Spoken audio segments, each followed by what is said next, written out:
കേരളത്തിലെ ഇപ്പോഴത്തെ trending TV channel show big ബോസിലെ കണ്ടസ്റ്റന്റ് ആയിട്ടുള്ള നമ്മുടെ ജാസ്മിൻ കുഞ്ഞിനെ വെളുപ്പിക്കാൻ വേണ്ടി കഴിഞ്ഞ ദിവസം ഷാരിക എന്ന് പറയുന്ന ഒരു ആങ്കർ വന്നിരുന്ന് ഒരു ഇന്റർവ്യൂവിൽ ഇരുന്ന് തള്ളുന്ന ഭയങ്കര തള്ളി മറിക്കുന്ന ഒരു ഇന്റർവ്യൂ ഉണ്ടായിരുന്നു. അപ്പം ഞാനത് ഇന്നലെ റിയാക്ട് ചെയ്തിട്ടുണ്ടായിരുന്നു. അപ്പൊ ആ ഒരു ഇന്റർവ്യൂവിന്റെ ഒരു സെക്കൻഡ് പാർട്ട്, അടുത്തൊരു പാർട്ട് വന്നിട്ടുണ്ട്. ഞാനപ്പോ അത് കണ്ടപ്പോൾ ഞാൻ വിചാരിച്ചു നിങ്ങളുമായിട്ട് അതിനകത്ത് കുറച്ച് കാര്യങ്ങളൊന്ന് ഷെയർ ചെയ്യണമെന്ന്. ചില ചേട്ടന്മാർ എന്നോട് ചോദിക്കുന്നുണ്ടായിരുന്നു, എന്തിനാണ് നിങ്ങൾ ജാസ്മിനെ മാത്രം എടുത്തിട്ട് അങ്ങ് കുത്തുന്നതെന്ന്. ഞാൻ ജാസ്മിനെ മാത്രമൊന്നുമല്ല, ഞാൻ ജാസ്മിനെ പറ്റിയും ജിൻഡോയെ പറ്റിയും അർജുനെ പറ്റിയും ശ്രീധുവിനെ പറ്റിയും റസ്മിനെ പറ്റിയും സായിക്കുട്ടനെ പറ്റിയും എല്ലാവരെ പറ്റിയും ഞാനിവിടെ സംസാരിക്കുന്നുണ്ട്. ഓക്കെ, നിങ്ങൾ കാണുന്നത് ചിലപ്പം ജാസ്മിനെ പറ്റി മാത്രം ഞാൻ പറയുന്നത് കൊണ്ടായിരിക്കും, അത് മാത്രം നിങ്ങൾ കാണുന്നുള്ളായിരിക്കും, ചിലപ്പോൾ അതായിരിക്കാം. ജാസ്മിനെ പറ്റി എനിക്ക് സംസാരിക്കണമല്ലോ, കാരണം ഞാൻ കാണുന്ന കാര്യങ്ങൾ എനിക്ക് പറയണമല്ലോ. അതാണല്ലോ എന്റെ ചാനലിലൂടെ ഞാനായിരുന്നു ചെയ്യുന്നത്. അപ്പൊ ഞാൻ കാണുന്നത് എന്താണെങ്കിലും അത് പറയും. അതിപ്പം ജാസ്മിൻ എന്ന് പറയുന്ന വ്യക്തിയുടെ ഞാൻ നോക്കുന്ന എന്റെ ഒരു പെർസ്പെക്റ്റീവ്, നിങ്ങളുടെ അല്ല, എന്റെ ഒരു പെർസ്പെക്റ്റീവില് അത്ര നല്ല മറ്റേ ഗംഭീരമായിട്ട് പൊക്കി പറയുന്ന സാധനങ്ങളൊന്നും ഞാൻ കാണുന്നില്ല. അതുകൊണ്ട് തന്നെ എനിക്ക് എന്താണ് തോന്നിയത് അത് ഞാൻ പറയും. എനിക്ക് ഫീൽ ചെയ്ത കാര്യങ്ങൾ, ഞാൻ കണ്ട കാര്യങ്ങൾ, എന്റെ പെർസ്പെക്റ്റീവ്, അത് ഞാൻ പറയും. അപ്പോ ഈ ഒരു ഇന്റർവ്യൂയിലേക്ക് നമുക്ക് പോവാം. അതുപോലെ തന്നെ ആദ്യമേ തന്നെ നമ്മുടെ മൈൽ സ്റ്റോൺ മേക്കേഴ്സിനോട്, എന്റെ പൊന്നു കൂട്ടുകാരെ, ദൈവത്തെ ഓർത്ത് കോപ്പറേറ്റ് ഒന്നും അടിച്ചു തരരുത്. ഞാൻ അധികം ഒന്നും നിങ്ങളുടെ ക്ലിപ്പ് എടുത്ത് വെക്കുന്നില്ല. ജസ്റ്റ് ഒരു 3 മിനിറ്റിന്റെ ക്ലിപ്പ് മാത്രമേ ഞാൻ എടുത്തിട്ടുള്ളൂ. അതും കൂടെ ഇല്ലാതെ എങ്ങനെ ഞാൻ റിയാക്ട് ചെയ്യും, അതുകൊണ്ടാണ് അത് എടുത്തത്. അപ്പൊ നമുക്ക് എന്തായാലും വീഡിയോയിലേക്ക് ഒന്ന് പോവാം, എന്നിട്ട് സംസാരിക്കാം. എങ്ങനെയാണ് PR ഏജൻസിനെ ഈ കാണുന്ന പ്രേക്ഷകരെ ഇൻഫ്ലുവൻസ് ചെയ്യാൻ പറ്റുക, അല്ലെങ്കിൽ മാനിപ്പുലേറ്റ് ചെയ്യാൻ പറ്റുക? അവർ കാണുന്ന മത്സരാർത്ഥി എത്തരത്തിൽ കളിക്കുന്നു, എപ്രകാരം കളിക്കുന്നു, ഇതുകൂടെ അനുസരിച്ച് ആ മാനദണ്ഡത്തിൽ കൂടിയാണ് ഇതിന് ജനഹിത വോട്ടിംഗ് വരുന്നത്, അല്ലെ? അതുണ്ടെങ്കിൽ മാത്രമാണ് ഇത്രയും ദിവസം ഷോയിലെ PR ഏജൻസിയാണ് ചെയ്യുന്നതെങ്കിൽ ഇവിടെ വരുന്ന മത്സരാർത്ഥികൾക്ക് എല്ലാവർക്കും അതേ രീതിയിൽ ഉപയോഗിക്കാൻ പറ്റും. അപ്പോ ഈ അമ്മായി കുഞ്ഞു പറയുന്നത് ജനങ്ങളല്ല വോട്ട് ചെയ്യുന്നത്, PR ഏജൻസിയാണ് വോട്ട് ചെയ്യുന്നതെന്നൊക്കെയാണ് ഈ അമ്മായി പറഞ്ഞിരിക്കുന്നത്. നിങ്ങൾക്ക് വേണമെങ്കിൽ പോയി മൈൽ സ്റ്റോൺ മേക്കേഴ്സിൽ ഈ ഒരു വീഡിയോ മൊത്തത്തിൽ കാണാം. അപ്പൊ നിങ്ങൾക്ക് നല്ല ഇരുന്ന് നിങ്ങൾ അങ്ങോട്ട് വിളിക്കാൻ തുടങ്ങും ആ കുഞ്ഞിന്റെ, അതായത് ഇപ്പൊ ഇന്റർവ്യൂ ആ ഒരു ഓപ്പോസിറ്റ്, നമ്മുടെ റോഹന്റെ ഓപ്പോസിറ്റ് ഇരിക്കുന്ന ആങ്കർ കുഞ്ഞിനെ നിങ്ങൾ ഇരുന്നങ്ങോട്ട് തന്തയ്ക്ക് വിളിക്കാൻ തുടങ്ങും. കാരണം അതേപോലത്തെ വർത്താനമാണ് ആ കുഞ്ഞിന്റെ വായിന്ന് വീഴുന്നത്. ആ കുഞ്ഞിപ്പോ പറയുന്നത് PR-കാരാണ് വോട്ട് ചെയ്യുന്നതെന്നൊക്കെയാണ്. PR-കാർക്ക് ചെയ്യാൻ പറ്റുന്ന ഒരു കാര്യം ഞാൻ പറയാം. PR എന്ന് പറഞ്ഞു കഴിഞ്ഞാൽ പബ്ലിക് റിലേഷൻ. അവര് പ്രൊമോഷൻ ചെയ്യും. അതായത് അവർ വന്നിരുന്ന്, ഇപ്പൊ ഞാൻ എന്റെ ഒരു കമന്റ് ബോക്സിലോ അല്ലെങ്കിൽ പഴയ വീഡിയോയുടെ കമന്റ് ബോക്സിലോ നിങ്ങൾ നോക്കിയാൽ മതി, നിങ്ങൾക്ക് മനസ്സിലാവും. കുറെ പേര് വന്നിരുന്ന് ഇങ്ങനെ, കുറെ പേര് ജാസ്മിൻ എന്നിട്ട് കുറെ ഹേർട്ട് വിട്ടു പോകും. കുറെ പേര് വന്നിരുന്നിട്ട് മറ്റേ ജിൻഡോ എന്നിട്ട് ഹേർട്ട് ഇട്ടിട്ട് പോകും. ഇതേ തന്നെ അർജുന്റെ കാര്യത്തിലും എല്ലാവരുടെയും കാര്യത്തിൽ കാണിക്കും. ഇത് ഇവർക്ക് വേറെ പ്രത്യേകിച്ചൊന്നും പറയാൻ ഇല്ല. ഇവരിങ്ങനെ വന്ന്, അതിപ്പം എന്റെ അതിനകത്ത് തന്നെ നോക്കണം. നിങ്ങൾ വേറെ ഇപ്പം റീസെന്റ് ആയിട്ട് യൂട്യൂബിൽ വരുന്ന ഏതൊരു വീഡിയോയുടെ അടിയിൽ പോയി നോക്കിയാലും നമുക്ക് കാണാൻ പറ്റും ജിൻഡോ കീ ജയ്, അല്ലെങ്കിൽ ജാസ്മിൻ കീ ജയ്, Jasmin I love you, Jasmin മുത്താണ്, ജാസ്മിന് പിന്നെ ഒരു 10 ഹേർട്ട്, ഇങ്ങനത്തെ കുറെ സാധനങ്ങൾ കാണും. ഇവരാണ് പ്രൊമോഷന് വേണ്ടി വർക്ക് ചെയ്യുന്ന ആൾക്കാർ. ഇവർ വർക്ക് ചെയ്യുന്നത്, ഇവരൊരിക്കലും വോട്ട് ചെയ്യാൻ എനിക്ക് തോന്നുന്നില്ല ഇവർക്ക് വോട്ട് ചെയ്യാൻ പറ്റുന്നത്. കാരണം വോട്ട് ചെയ്യുന്നത് നമ്മൾ ജനങ്ങൾ തന്നെയാണ്. ഇവർക്ക് ചിലപ്പം ഇപ്പം ഇവർ വോട്ട് ചെയ്യാന്ന് പറഞ്ഞു കഴിഞ്ഞാൽ ഇവരെത്ര മറ്റേ ഹോട്ട്സ്റ്റാർ എത്ര ഇവർ സബ്സ്ക്രൈബ് ചെയ്ത് വെച്ചിരുന്നു വോട്ട് ചെയ്യും. സോ അങ്ങനത്തെ പരിപാടിയൊന്നുമില്ല. ഇവർ ഓൺലൈൻ പ്രൊമോഷനാണ് ചെയ്യുന്നത്. അത് ഈ അമ്മായി കുഞ്ഞിനെ അറിയത്തില്ല, അതാണ് പ്രശ്നം. ഇവര് ഇങ്ങനെ എല്ലായിടത്തും വന്നിരുന്ന ഈ ജിൻഡോ കീ ജയ് അല്ലെങ്കിൽ ജാസ്മിൻ കീ ജയ് ഈ ഒരു സാധനം ഇട്ടോണ്ടിരിക്കും. അതാണ് പ്രൊമോഷൻ. അതവര് ചെയ്യും. ഓക്കെ, അതവര് ചെയ്യും, അത് ചെയ്തോണ്ടിരിക്കും. അത് നോക്കി മാത്രമാണ് ഇവിടുത്തെ ജനങ്ങൾ വോട്ട് ചെയ്യുന്നതെന്ന് പറഞ്ഞു കഴിഞ്ഞാൽ ഞാൻ ഒരിക്കലും അതിനോട് ഫുള്ളായിട്ട് യോജിക്കുന്നില്ല. കാരണം അങ്ങനെ ഇട്ട് കഴിഞ്ഞാൽ നമ്മുടെ മാനിപ്പുലേറ്റ് ചെയ്യുന്നില്ല, നമ്മുടെ ജനങ്ങളുടെ ഹൃദയത്തിലേക്ക് ഈ ഒരു പേരങ്ങോട്ട് ഇട്ട് തരാൻ പറ്റും. അത് പറ്റും. പക്ഷേ നമ്മളും ഈ കളി കാണാത്ത ഒരാളും, ഈ ബിഗ് ബോസ് എന്ന് പറയുന്ന ഈ ഒരു ഷോ കാണാത്ത ഒരാളും പോയി വോട്ട് ചെയ്യത്തില്ല. അതും കൂടെ ഉണ്ട് ഇതിനകത്ത്. അങ്ങനെ അവര് വോട്ട് ചെയ്യണമെങ്കിൽ അവര് കാണുന്നവർ അവര് പൊട്ടന്മാരല്ല. അതും കൂടെ ആദ്യമേ ഈ അമ്മായി എല്ലാവരും ഒന്ന് മനസ്സിലാക്കണം. ഇങ്ങനെ PR കൊണ്ട് മാത്രമാണ് വോട്ട് കിട്ടുന്നതെന്ന് പറയുന്നവരൊന്നും അതും കൂടെ ഒന്ന് ചിന്തിക്കണം. ആ ഒരു സൈഡും കൂടെ ഉണ്ട് ഇതിന്. അവരും ഈ ഒരു കളി കാണുന്നുണ്ട്, എന്നിട്ടാണ് അവർക്ക് ഒരാളെ ഇഷ്ടപ്പെടുന്നത്. എന്നിട്ട് അവർ ഈ യൂട്യൂബിലൊക്കെ കയറിയിരിക്കുമ്പോൾ അയാൾക്ക് കീ ജയ് എന്നൊക്കെ പറഞ്ഞ, അല്ലെങ്കിൽ Jasmine I love you, Jasmine മുത്ത്, ഇതൊക്കെ കാണുമ്പോഴത്തേക്ക് അവർക്ക് ഒന്നും കൂടി ഒരു ബൂസ്റ്റ് കിട്ടത്തേ ഉള്ളൂ. അല്ലാതെ അവര് വോട്ട് ചെയ്യാൻ വെച്ചിരുന്ന ആള് മാറിപ്പോവോ അങ്ങനൊന്നും സംഭവിക്കുമെന്ന് എനിക്ക് പേഴ്സണലി തോന്നുന്നില്ല. അത് ഈ അമ്മായി കുഞ്ഞിനെ അറിയത്തില്ല കേട്ടോ. എന്തായാലും അമ്മായി കുഞ്ഞ് മറ്റേ PR-കാരാണ് വോട്ട് ചെയ്തതെന്നൊക്കെയാ പറയുന്നത്. വിവരക്കേട്, അല്ലാതെ ഇപ്പൊ എന്ത് ചെയ്യാൻ പറ്റും, അല്ല എന്ത് പറയാൻ പറ്റും. അപ്പൊ ബാക്കി എല്ലാം കഴിവിട്ടവരാണോ അവിടെ നിൽക്കുന്നവരൊക്കെ? വളരെ അപൂർവം. ഫോർ എക്സാമ്പിൾ ആണെങ്കിൽ ജാസ്മിനൊക്കെ കഴിവുള്ളവരാ. ജാസ്മിനൊന്നും PR ചെയ്തിട്ടുണ്ടെങ്കിൽ തോന്നിയിട്ടില്ല. അപ്പൊ അവിടെ ഇത്രയും PR എന്ത് കഴിവാണ് ജിൻഡോയ്ക്കുള്ളത്? മര്യാദയ്ക്ക് മലയാളം പോലും സംസാരിക്കാൻ എന്നാൽ നല്ല സ്ഫുടമായി സംസാരിക്കാൻ നല്ല ഡാൻസർ, നല്ല ഗെയിമർ. ഉത്തരം ഇതല്ല. അപ്പോ ഈ അമ്മായിക്ക് ഇനി നമുക്ക് അങ്ങോട്ട് കൊടുക്കാൻ തുടങ്ങാം. അമ്മായി പറയുന്നത് ഏറ്റവും നല്ല ഗെയിമർ ജാസ്മിൻ. ജാസ്മിൻ നന്നായിട്ട് മലയാളം പറയും. ജിൻഡോ ചേട്ടനും മലയാളം പറയാൻ അറിയത്തില്ല. ജിൻഡോ ചേട്ടൻ പൊട്ടൻ. അമ്മായിയുടെ കുഞ്ഞ് അമ്മയുടെ സ്വന്തം മോളായിട്ടുള്ള ജാസ്മിൻ മോക്ക് നല്ല രീതിയിൽ മലയാളം പറയാൻ അറിയാം. സത്യം കേട്ടോ, അമ്മായി പറയുന്നത് വളരെ സത്യമായിട്ടുള്ള കാര്യമാണ്. എന്തൊക്കെ മലയാളം വാക്കുകളാണ് ജാസ്മിൻ കുട്ടി നമ്മുടെ നാട്ടുകാർക്ക് പഠിപ്പിച്ചു വരുന്നത്. ഊള, തേങ്ങ, മാങ്ങ, എടാ ജിൻഡോ ഊള, എടാ പോട ജിൻഡോ ഊള, ഈ സാധനം പഠിപ്പിച്ചു തരുന്നുണ്ട് കേട്ടോ. നാട്ടുകാർക്ക് നല്ല വൃത്തിക്ക് മോള് പഠിപ്പിച്ചു തരുന്നുണ്ട് നല്ല മലയാളം വാക്കുകൾ. ലാലേട്ടൻ പറഞ്ഞത് മലയാളം സംസാരിക്കണമെന്ന്. ലാലേട്ടൻ മലയാളം സംസാരിക്കാനാ പറഞ്ഞത്, അല്ല മലയാളത്തിലെ മറ്റേ ഏറ്റവും തറ ലാംഗ്വേജ് അത് സംസാരിക്കാനല്ല പറഞ്ഞത്. അതെന്റെ മോളൊന്ന് മനസ്സിലാക്കണം. ഞാൻ സമ്മതിക്കുന്നു, ഞങ്ങളുടെ ജിൻഡോ ചേട്ടന് സംസാരിക്കാൻ അറിയത്തില്ല മോളെ. ആ പാവപ്പെട്ടവരെ അറിയത്തില്ല. പുള്ളിക്ക് ഒരു പരിധിയിൽ കൂടുതൽ വഴക്കുണ്ടാക്കുമ്പോൾ പുള്ളിക്ക് അത് അറിയത്തില്ല. അത് പുള്ളിയുടെ ഇപ്പൊ ഇനിയും വരുമല്ലോ ഞാൻ ജിൻഡോയുടെ VR ആണെന്നും പറഞ്ഞു. വരട്ടെ, അല്ലാതെ ഇപ്പൊ ഞാനിപ്പോ എന്ത് ചെയ്യാൻ പറ്റും? വരട്ടെ. എനിക്ക് ഞാൻ കാണുന്ന കാര്യം ഞാൻ പറയും. ഓക്കെ, ഇങ്ങനെയുള്ള വിവരക്കേടുകൾ ഈ PR കുഞ്ഞുങ്ങളോട് തന്നെ, അല്ലെങ്കിൽ സാധാരണക്കാരായിട്ടുള്ള ഒരു PR-ഉം ഒരു എന്താണ് ഒരു ഫാനും ഇല്ലാത്ത ബിഗ് ബോസ് കാണുന്ന ആളുകളോടാണ് നിങ്ങൾ പറയൂ, ജാസ്മിൻ ചെയ്യുന്നതിനകത്ത് ഇങ്ങനെയുള്ള വാക്കുകൾ ഇത് നിങ്ങൾ പുറത്തിത് കേൾക്കുമ്പോഴത്തേക്ക് നിങ്ങൾക്ക് ഏറ്റവും നല്ല മലയാള വാക്കുകളായിട്ട് തോന്നുന്നുണ്ടോ? ഉണ്ടെങ്കിൽ ഞാൻ പറഞ്ഞതിന് ഞാൻ ക്ഷമ ചോദിക്കുന്നു. അല്ല, എനിക്ക് അറിയാൻ പാടില്ല. ഇങ്ങനൊക്കെ വെളുപ്പിക്കാവോ? ഞങ്ങൾ ജനങ്ങൾ എന്താ പൊട്ടന്മാരോ? ഡാൻസ് കളിക്കാൻ അറിയാം ജാസ്മിൻ കുഞ്ഞിനെ, അറിയാം. ഞാൻ പറഞ്ഞില്ലല്ലോ അറിയത്തില്ലെന്ന്. ജാസ്മിൻ കുഞ്ഞിനെ അറിയാം. ഡാൻസ് കളിക്കണമെങ്കിൽ ഇവിടെ മറ്റേ ഡാൻസ് റിയാലിറ്റി ഷോയിൽ പോകണം, അല്ലാതെ ബിഗ് ബോസിലേക്കല്ല ചേച്ചി പോകേണ്ടത്. ചേച്ചി എന്നാ പറയുന്നത്? ചേച്ചിക്ക് എന്തെങ്കിലും തലക്കകത്ത് എന്തെങ്കിലും ജിൻഡോയെ ചേച്ചിയാണ് PR കുഞ്ഞ് എന്നേ ഞാൻ പറയത്തുള്ളൂ. വന്നിരുന്നങ്ങ് ആട്ടോ ജിൻഡോനെ, എന്നിട്ട് മറ്റേ പൊക്കുന്ന അപ്പുറം ഇരിക്കുന്ന തട്ട്. ജാസ്മിൻ നല്ല മലയാളങ്ങൾ ഞങ്ങൾ കേൾക്കുന്നുണ്ട് ചേച്ചി. എന്തായാലും പുറകെ അവൾ കാണിച്ച പ്രവൃത്തി ഞാനൊന്നും പറയുന്നില്ല കേട്ടോ, വിമർശിക്കുന്നേ ഇല്ല. എല്ലാം നല്ല കാര്യങ്ങൾ അവൾ കാണിച്ചത്. പക്ഷെ അവളുടെ വായിന്ന് വരുന്നത് നല്ലതാണെന്നൊക്കെ ചേച്ചി പറഞ്ഞു കഴിഞ്ഞാൽ, നല്ല ശുദ്ധമായ മലയാളമാണെന്നൊക്കെ പറഞ്ഞു കഴിഞ്ഞാൽ ഉണ്ടല്ലോ, അവള് മറ്റേ ചായക്കത്തൊരു പരിപാടി കാണിച്ചില്ലേ, അത് നിങ്ങളെ മോന്തൊക്കെ ഞാൻ കാണിക്കും നേരിട്ട് വല്ലതും കണ്ടു കഴിഞ്ഞാൽ. ആ ഒരു വർത്താനം പറഞ്ഞ അല്ലാതെ എന്താ പറയേണ്ടത്? ഞാനിപ്പോ പറഞ്ഞത് തെറ്റാണെന്ന് തോന്നുന്നു എനിക്ക്. എന്നാലും ആ ഒരു തെറ്റ് ഞാൻ എന്നോട് തന്നെ ക്ഷമിക്കുന്നു. കാരണം വേറെ ഒന്നും കൊണ്ടല്ല, നിങ്ങളുടെ ആ വർത്താനത്തിൽ അതെങ്കിലും പറയണ്ടേ. അയ്യോ ബഫൂൺ, സീരിയസ്ലി എനിക്ക് അങ്ങനെയാ തോന്നുന്നു. ബാക്കി ഏറ്റവും വലിയൊരു ഏരിയ എനിക്ക് തോന്നിയിരിക്കുന്ന ഒന്ന് ഏറ്റവും ലേറ്റസ്റ്റ് ആയിട്ട് പോയത് അപ്സരയാണ്. കാരണം ബിഗ് ബോസ് സീസൺ 6 അത്യാവശ്യം ക്വാളിറ്റി ഉള്ള ഒരു കണ്ടസ്റ്റന്റ് ആണ്. അവർ നല്ലൊരു ഗെയിമർ ആയിരുന്നു. അവർ നല്ല അതുകൂടാതെ അവർ എന്തിലാണ് അവർ ഏറ്റവും നല്ല ആക്റ്റീവായിട്ട് നല്ല സ്മാർട്ട് ആയിട്ട് ഒരിടത്ത് മുങ്ങിയായിട്ട് നിന്നത് കണ്ടിട്ടില്ല അവരൊരു ഷോയിൽ.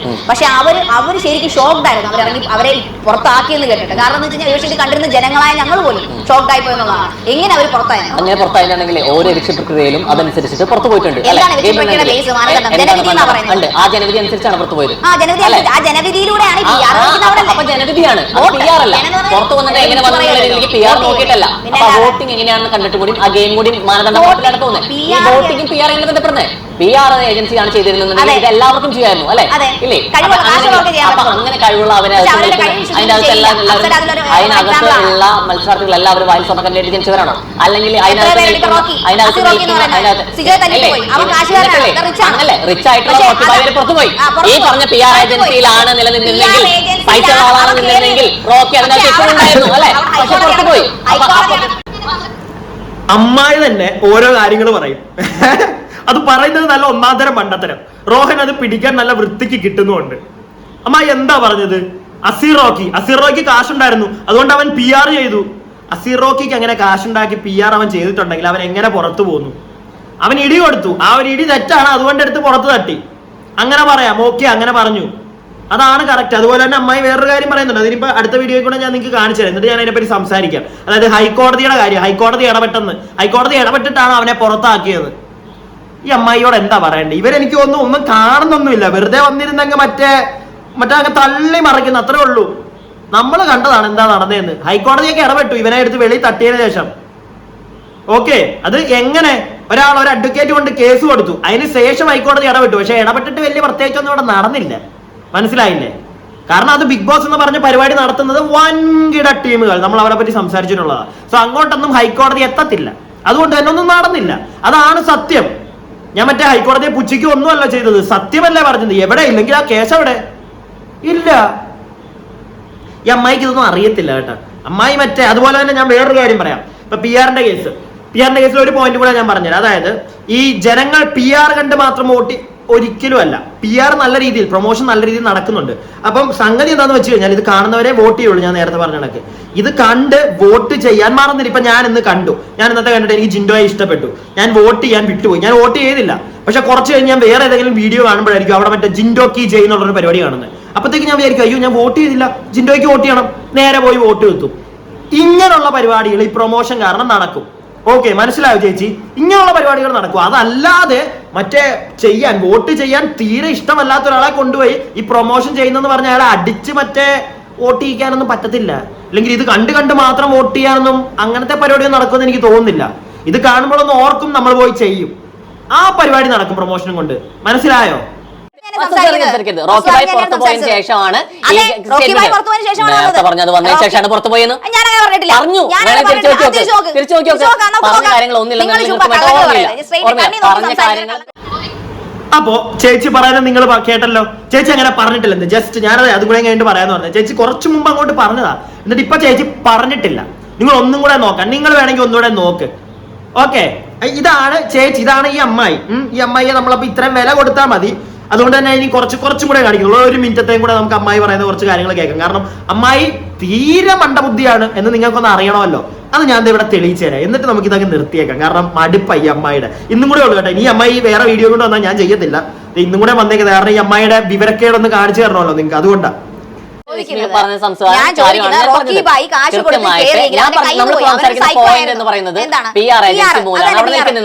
അങ്ങനെ നിൽക്കുന്നുണ്ടെങ്കിൽ ഇതെല്ലാവർക്കും കൊടുക്കാം. രണ്ടാമത്തെ കേസ് ഇത്ര ദിവസം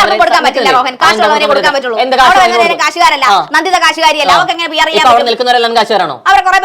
കുറെ പേരോ? അതെന്താ സ്റ്റേറ്റ്മെന്റിൽ കുറെ പേര് എന്നുള്ള രീതിയിലേക്ക് മാറ്റം വരുന്നത്? ഇതെന്താ ഒരു സ്റ്റേറ്റ്മെന്റ് പറയുമ്പോൾ ഒരു വ്യക്തത അത് തണ്ടമുണ്ടായിട്ട് പറയുന്നത് എന്താ? ഒരു ക്ലാരിറ്റി അല്ല, ഞാനൊരു കാര്യം ചോദിക്കട്ടെ. ശരിക്കും ഞാൻ നേരത്തെ പറഞ്ഞ കണക്ക് തന്നെ ഈ അമ്മ ഈ പരിപാടി കണ്ടിട്ടാണോ വന്നിരിക്കുന്നത്? നന്ദിത അല്ല, എന്താ പറയേണ്ടത്? നന്ദിത, നിങ്ങൾ ഒന്നുകൂടെ കേട്ടു നോക്കി. നന്ദിത കാശുകാരി അല്ല എന്നല്ലേ അവര് പറഞ്ഞത്? എനിക്ക് അങ്ങനെ തന്നെയാ തോന്നിയത്. ഞാനത് ഓടിച്ചിപ്പോ അല്ല, നന്ദിത എന്ന് തന്നെ. ഞാൻ നേരത്തെ ഈ വീഡിയോ എഡിറ്റ് ചെയ്ത് ഇങ്ങനെ വെക്കുന്നതിന് മുന്നേ തന്നെ നോക്കിയതാ. നന്ദിത എന്നാ ഇവര് പറയുന്നത്. ഇവര് വൈ എന്തിനാ അമ്മച്ചി, എന്തിന് ജാസ് കുഞ്ഞിനെ വെളുപ്പിക്കാനായിട്ട് ഇങ്ങനെ വന്നിരിക്കുന്നു? ജാസ് കുഞ്ഞിനെ ആണല്ലോ ചേച്ചി വന്നിരുന്ന മൊത്തത്തിൽ മറ്റേ വെളുപ്പിക്കുന്നത്. ഇല്ലെങ്കിൽ പിന്നെ ബിഗ് ബോസ് ഉടായിപ്പാടെന്ന് പറയുന്നുണ്ട് ഇടയ്ക്ക്. ഒന്നെങ്കിൽ ജാസ്മിൻ ജയിക്കണം, ഇല്ലെങ്കിൽ ബിഗ് ബോസ് ഉടായിപ്പ്.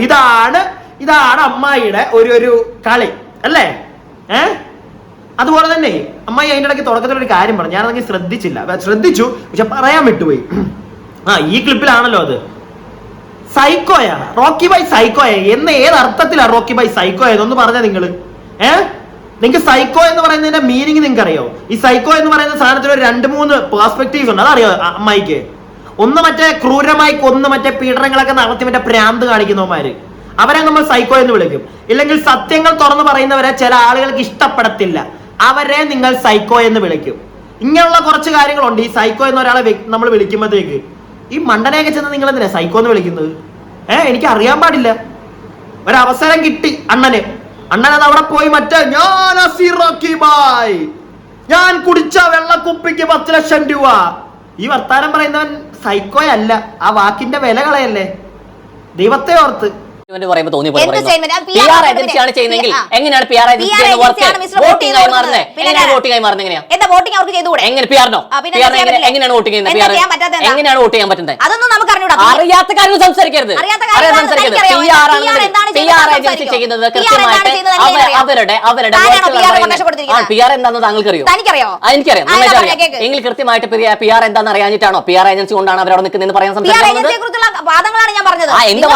ഒരു കാര്യത്തെ വാദിക്കണമെങ്കിൽ കൃത്യമായിട്ട് ആ സാധനം എന്താണെന്ന് അറിയണം. അല്ല എങ്കിൽ പറയൂ PR എന്താ? എങ്കിൽ എന്താ PR എന്താ? അത് പറയൂ. PR എന്താ? ആ പ്രൊമോഷൻ. റോഹ, നിനക്കറിയത്തില്ലേ PR എന്താന്ന്? ആ അമ്മായി മണ്ടത്തരം വിളിച്ചു പറഞ്ഞപ്പോ നീ എന്താ തിരിച്ചു പൊട്ടിക്കാഞ്ഞവരെ? PR എന്ന് പറഞ്ഞു കഴിഞ്ഞാൽ എന്താണെന്ന് അറിയോ? PR എന്ന് ഒരാൾ ചോദിച്ചു കഴിഞ്ഞാൽ എന്താണ് PR എന്ന് ചോദിച്ചു കഴിഞ്ഞാൽ ഉടനെ പ്രൊമോഷൻ എന്നല്ല പറയേണ്ടത്. PR എന്ന് പറഞ്ഞാൽ പബ്ലിക് റിലേഷൻ എന്നാണ് PR-ന്റെ ഒരു ഫുൾ ഫോം, അല്ലെങ്കിൽ അതാണ് PR. പ്രൊമോഷൻ എന്ന് പറയുന്നത് അവര് ചെയ്യുന്ന പരിപാടിയാണ് പ്രൊമോഷൻ. മനസ്സിലായോ? അമ്മായി എന്താണ് അമ്മായി വന്നിരുന്ന് താങ്ങുന്നതൊക്കെ? എന്താണ് അമ്മായി പറയുന്നത്? അമ്മായിക്ക് ഒരു ബോധവും ഇല്ലേ? കഷ്ടം കേട്ടാ, കഷ്ടം. ഈ അമ്മായിയെ എവിടെങ്കിലും വെച്ച് ആരെങ്കിലും കാണുവാണെങ്കിൽ ഒന്ന് എന്തെങ്കിലും PR എന്താണെങ്കിലും ഒന്ന് പറഞ്ഞു കൊടുക്കുക കേട്ടാ. അവർക്ക് അറിയത്തില്ല എന്നല്ല, മറ്റേ PR വഴിയാണ്, പ്രൊമോഷൻ വഴിയാണ് സിനിമകളൊക്കെ ഇവിടെ ഓടുന്നത്. അതൊക്കെയാണ് അമ്മായി പറയുന്നത്, ഇതൊക്കെയാണ് അമ്മായിയുടെ അറിവ്. അല്ലാതെ കൂടുതലായിട്ടൊന്നും അമ്മായിക്ക് വലിയ പിടുത്തമൊന്നുമില്ല കേട്ടോ. റോഹൻ പറഞ്ഞ കണക്ക് എന്റെ പൊന്നമ്മായി ദൈവത്തെ ഓർത്ത് ഒരു എന്താണ് ഒരു കോൺട്രവേഴ്സി ഉണ്ടാക്കാനോ ഒന്നും വന്ന് നിക്കരുത്. എന്തിനാണ് നാട്ടുകാർ പിടിച്ച് മറ്റേ പൊതിഞ്ഞു വിടുക അമ്മായിയെ? കഷ്ടം. അപ്പൊ നിങ്ങൾക്ക് ഞാൻ ഈ പറഞ്ഞതിനോടൊക്കെ യോജിക്കാൻ, ഈ അമ്മായി കാണിച്ച മണ്ടത്തരത്തെ ഞാൻ ചൂണ്ടിക്കാണിച്ചതിനോട് നിങ്ങൾക്ക് ഇഷ്ടപ്പെട്ടിട്ടുണ്ടെങ്കിൽ ഒന്ന് ലൈക്ക് ചെയ്യുക. അതുപോലെ തന്നെ എന്തെങ്കിലും നിങ്ങൾക്ക് അഭിപ്രായങ്ങൾ ഉണ്ടെങ്കിൽ ഒന്ന് ഇടുക. ഞാൻ പറഞ്ഞതിനകത്ത് എന്തെങ്കിലും തെറ്റുണ്ടെങ്കിൽ അതും ഇടുക. ഓക്കെ. അതുപോലെ തന്നെ ഈ സബ്സ്ക്രൈബ് ചെയ്യാതെ ആരെങ്കിലും ഒക്കെ ഒന്ന് കാണുന്നുണ്ടെങ്കിൽ ഒന്ന് സബ്സ്ക്രൈബ് ഒക്കെ ചെയ്യുക കേട്ടോ. നിങ്ങൾക്ക് വലിയ നഷ്ടമൊന്നും വരാൻ പോകുന്നില്ല. അതുപോലെ തന്നെ വേറൊരു കാര്യം ഞാൻ പറഞ്ഞില്ല. അയ്യോ, കുറച്ചു മുമ്പ് വേറെ മെയിൻ ഒരാളുടെ ഇന്റർവ്യൂ വന്നിട്ടുണ്ട്. മെയിൻ ദ ബെസ്റ്റ് കാലക്കൻ ഇന്റർവ്യൂ. അയ്യോ കാണണം. അരിയണ്ണൻ, സീക്രട്ട് ഏജന്റ്, സായിക്കുട്ടൻ, കണ്ണാപ്പിയുടെ ഇന്റർവ്യൂ ഇറങ്ങി മക്കളെ. കണ്ണാപ്പി 2 ദിവസം വീട്ടിൽ ഇരുന്ന് പ്രിപ്പയർ ചെയ്ത് വന്നിരുന്ന് കൊടുത്തിട്ടൊരു ഇന്റർവ്യൂ. ഒന്ന് കാണണം. ഒറ്റയ്ക്ക് പോകാൻ പേടിയായിട്ടാന്ന് തോന്നുന്നു. ഭാര്യ വിളിച്ചോണ്ടാ പോയിരിക്കുന്നത്. പേടിയായിട്ടില്ല കേട്ടാ. സീക്രട്ട് ഏജന്റ് അരിയണ്ണനെതിരാ പേടിയല്ല കേട്ടാ. കാരണത്തിരുന്നാൽ അങ്ങനൊന്നും അല്ല. കാരണത്തല്ല, പുറത്തിറങ്ങിയാലും അണ്ണന് നാക്കൊക്കെ ഉണ്ട്. അണ്ണന് പേടിയൊന്നുമില്ല. പക്ഷെ എങ്ങാനും കക്കൂസി പോയി കഴിഞ്ഞ് കഴിഞ്ഞാൽ മറ്റേ ഫ്ലഷ് അടിക്കാൻ ആള് വേണ്ടേ? അതിനാന്ന് തോന്നുന്നു ചേച്ചിയെ കൊണ്ടുവന്നിരിക്കുന്നത്. കൊള്ളാം. എന്തായാലും ഞാൻ അതിനെപ്പറ്റി വീഡിയോ ചെയ്യണം എന്ന് തീരുമാനിച്ചിട്ടില്ല. എന്തിനാണ്? നിങ്ങൾ പറ. ഞാൻ നിങ്ങളോടാണ് ചോദിക്കുന്നത്. എന്റെ വീഡിയോ കുറച്ച് ദിവസമായിട്ട് കാണുന്ന ആളുകൾ കാണുമല്ലോ. നിങ്ങൾ പറ. ഞാൻ അരിയണ്ണന്റെ ബിഹൈൻഡ് വുഡ്സ് ഐസിനകത്താണ് ഇന്റർവ്യൂ വന്നിരിക്കുന്നത്.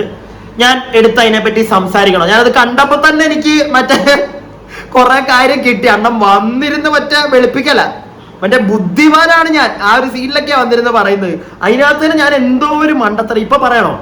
ഒരു പോയിന്റ് ഞാനത് ശ്രദ്ധിച്ചായിരുന്നു. അണ്ണന്റെ ഒരു വെളുപ്പീര്, മറ്റേ ഈ പൈസ പണപ്പെട്ടി എടുത്തതിന് അണ്ണൻ വലിയ റീസൺ ഒക്കെ പറയുന്നുണ്ട് കേട്ടോ. കനത്ത റീസൺ. പക്ഷെ അണ്ണന്റെ റീസൺ ഒക്കെ ഇന്ന് കീറും. ഇന്ന് അണ്ണൻ, എനിക്ക് തോന്നുന്നു അണ്ണൻ ഇന്നലെ ഞാൻ കണ്ട ഇന്റർവ്യൂ എടുത്തത്, അല്ലെങ്കിൽ ഇന്ന് രാവിലെ ആയിരിക്കും. ഞാനൊന്ന് തിരക്കി നോക്കട്ടെ എപ്പോഴാണ് ഇന്റർവ്യൂ കൊടുത്തത്. എന്തായാലും ഇന്റർവ്യൂ അണ്ണ ഇന്നും കൂടെ കഴിഞ്ഞിട്ട് അണ്ണൻ ഇന്റർവ്യൂ കൊടുത്താൽ മതിയായിരുന്നു. കാരണം അണ്ണൻ തേഞ്ഞൊട്ടാൻ പോവുക ഇന്നത്തെ പ്രൊമോ വന്നിട്ടുണ്ട് രാത്രിയിലത്തെ എപ്പിസോഡിന്റെ. സോറി, ഞാനിപ്പോ ഈ വീഡിയോ ഇടുമ്പോഴത്തേക്ക് എന്തായാലും എപ്പിസോഡ് കഴിഞ്ഞു കാണും. അപ്പം എന്തായാലും നിങ്ങൾ കണ്ടു കാണുമല്ലോ. അപ്പം തേച്ചൊട്ടിച്ച് വെച്ചിട്ടുണ്ട് അണ്ണനെ. ആ അണ്ണനാണ് മറ്റേ കഥ പറയുന്നത്. ഞങ്ങൾ പ്ലാൻ ചെയ്തതാണ്, 5 ലക്ഷത്തിൽ നിന്ന് ചിലപ്പോൾ താഴെ പോയാൽ നഷ്ടമല്ലേ, വൻ കഥകളൊക്കെയാ. അപ്പൊ നിങ്ങൾക്ക് ഞാൻ ആ ഒരു ഇന്റർവ്യൂവിനെ പറ്റി ഒന്ന് സംസാരിക്കുന്നത് നിങ്ങൾക്ക് അറിയണമെങ്കിൽ കമന്റ് ബോക്സിൽ അതും കൂടെ ഒന്ന് രേഖപ്പെടുത്തുക. ഓക്കെ, അപ്പൊ നമുക്ക് അതിനെപ്പറ്റി സംസാരിക്കാം.